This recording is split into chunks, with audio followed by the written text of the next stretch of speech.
Welcome to my channel Devi Hari blogs. First time నా channel చూసినట్లయితే please subscribe my channel and press the bell icon for latest videos. ఈ వీడియోలో నేను కాణిపాకం క్షేత్రం గురించి పూర్తిగా వివరించబోతున్నా. కాణిపాకం వెళ్ళడానికి ఎర్లీ మార్నింగే మేము బెంగళూరు నుంచి ట్రైన్లో స్టార్ట్ అయ్యి చిత్తూరుకి రీచ్ అయ్యాం. చిత్తూరు నుంచి మనకి కాణిపాకం బస్సెస్ అలాగే ఆటోస్ కూడా అవైలబుల్గా ఉంటాయి. ఆల్మోస్ట్ 11 కిలోమీటర్స్ డిస్టెన్స్ అయితే ఉంటుంది. మేము ఆల్రెడీ ఆన్లైన్లో రూమ్స్ కూడా బుక్ చేసుకున్నాం.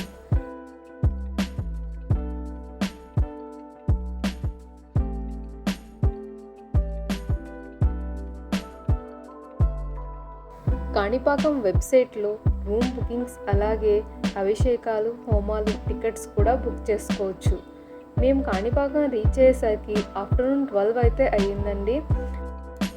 ఫైనల్గా కాణిపాకం వచ్చాం. మేము స్టే చేయడానికి వెబ్సైట్లో ఆల్రెడీ రూమ్ బుకింగ్స్ అయితే చేసుకున్నాం. లంచ్ చేసి ఫ్రెష్ అప్ అయ్యాక ఈవినింగ్ టెంపుల్కి వెళ్ళాం.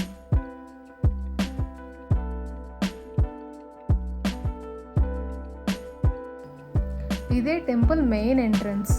ఇక్కడ టెంపుల్ దగ్గర చాలా షాప్స్ అయితే ఉన్నాయి. ఇదేనండి కాణిపాకం మెయిన్ టెంపుల్. మేము వెళ్ళినప్పుడు క్రౌడ్ అయితే కొంచెం ఎక్కువగానే ఉంది.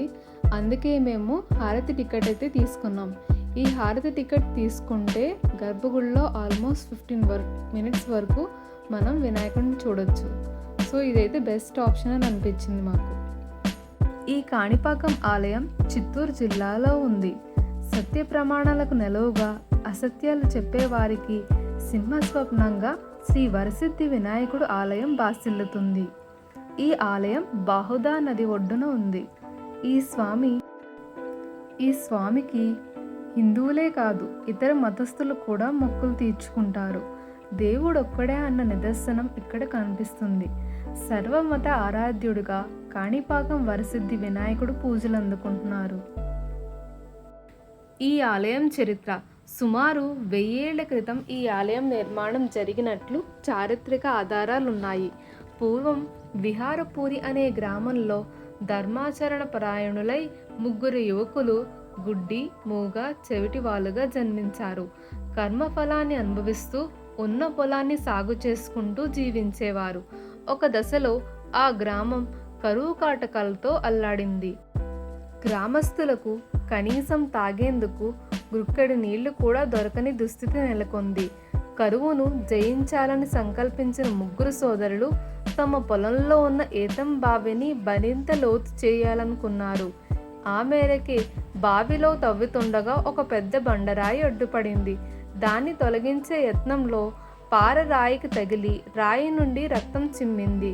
రక్తం అంగవైకల్య సోదరులను తాగగానే వాళ్ళ వైకల్యం తొలగింది. జరిగిన ఈ విచిత్రాన్ని తెలుసుకున్న గ్రామస్తులు ఆ స్థలానికి వచ్చి బావిని పూర్తిగా తవ్వి పరిశీలించారు. బావిలో గణనాథుని రూపం కనిపించింది. గ్రామస్తులు భక్తి శ్రద్ధలతో దాన్ని పూజించి స్వామివారికి కొబ్బరికాయలు సమర్పించారు. స్వామికి గ్రామస్తులు సమర్పించిన నీరు కాణి భూమి. కాణి అంటే ఎకరం పొలం అని అర్థం. ఈ కొబ్బరికాయల నీరు ఎకరం మేర పారింది. అప్పటి నుండి విహారపూరి గ్రామానికి కాణిపాకరం అన్న పేరు వచ్చింది. కాలక్రమేణా అదే కాణిపాకంగా మారిందని ప్రశస్తి. కాణిపాకం వరసిద్ధి వినాయకుడు సత్యప్రమాణాల దేవుడుగాను ప్రసిద్ధికెక్కారు.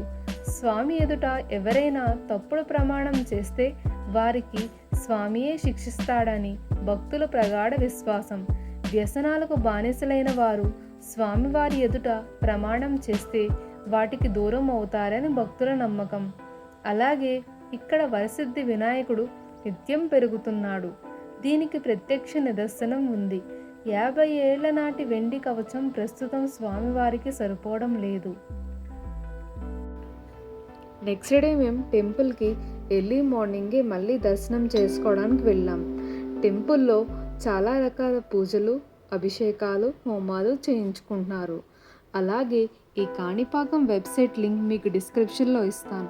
ఏవైనా పూజలు చేయించుకోవాలంటే ముందుగానే రిజిస్టర్ అవ్వచ్చు. టెంపుల్లో కెమెరా అయితే అలౌ లేదు. టెంపుల్ అవుట్ సైడ్ వ్యూ అయితే మార్నింగ్ ఇలా ఉంటుంది. స్వయంభూ వరసిద్ధి వినాయకుడు ఆలయానికి ఎదురుగా వరదరాజస్వామి ఆలయం నిర్మాణం జరిగింది. జనమేజ మహారాజు చేపట్టిన సర్పయాగ దోష పరిహారానికి గాను శ్రీ మహావిష్ణు ఆజ్ఞ మేరకు ఇక్కడ వరదరాజస్వామి ఆలయం నిర్మితమైనట్లు చెబుతారు. ఈ ఆలయంలో నిత్యం సత్యనారాయణ స్వామి వ్రతం నిర్వహిస్తుంటారు. అలాగే ఈ వరసిద్ధి వినాయక స్వామి ఆలయానికి వాయువ్య దశగా ఉన్న మణికంఠేశ్వర స్వామి ఆలయం ఉంది. దీన్ని 11వ శతాబ్దంలో చోళరాజు కులోత్తుంగ మహారాజు నిర్మించినట్లు చారిత్రక ఆధారాలున్నాయి. బ్రహ్మహత్య పాతక నివృత్తి కోసం శివుడి ఆజ్ఞ మేరకు ఈ ఆలయం నిర్మించారట. అద్భుత శిల్పకళ ఈ ఆలయం సొంతం. ఇక్కడ మహాగణపతి, దక్షిణామూర్తి, సూర్యుడు, షణ్ముఖుడు, దుర్గాదేవి విగ్రహాలు ప్రతిష్ఠించారు. ఫైనల్గా ఈ టెంపుల్స్లో దర్శనం చేసుకుని నిత్యాన్నదానంలో భోజనం చేశాక మేము రూమ్కి వెళ్ళి తిరిగి బెంగళూరు ప్రయాణంకి అయితే స్టార్ట్ అయ్యాం. ఈ వీడియో మీకు నచ్చితే please subscribe my channel and press the bell icon for latest videos. Thank you for watching.